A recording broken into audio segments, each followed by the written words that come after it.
મહાદેવ. ઓમ નમઃ શિવાય. હરિ ઓમ. જય દ્વારકાધીશ.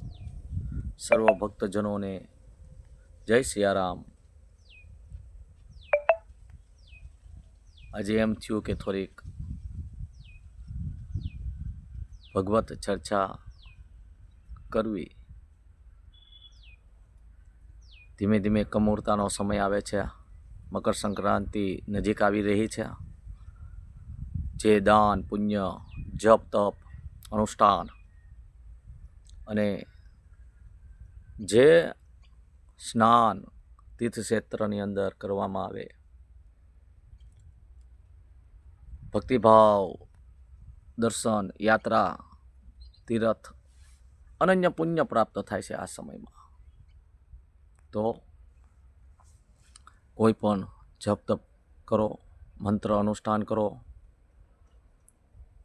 શિવ ચાલીસા, હનુમાન ચાલીસા, ગાયત્રી ચાલીસાના પાઠ કરો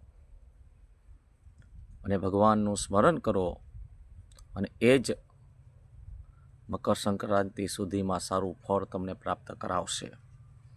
એટલે કરેલું કોઈનું ક્યાંય જાતું નથી, દાન આપેલું જીવનમાં ક્યાંય જાતું નથી. એ માટે દાન કરો, પુણ્ય કરો, ભગવાનના હરિસ્મરણ કરો. ખાલી ભાગવત ક્યાંય ચાલુ હોય તો ખાલી ભાગવતના દર્શન કરો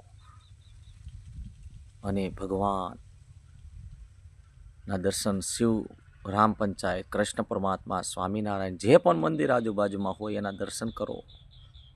તમારા કષ્ટ હશે દૂર થશે, દુઃખ હશે તો દૂર થશે, અને સારી દિશા, સારો રસ્તો ખુલશે. કામ સ્થિતિની અંદર પ્રગતિ મળશે.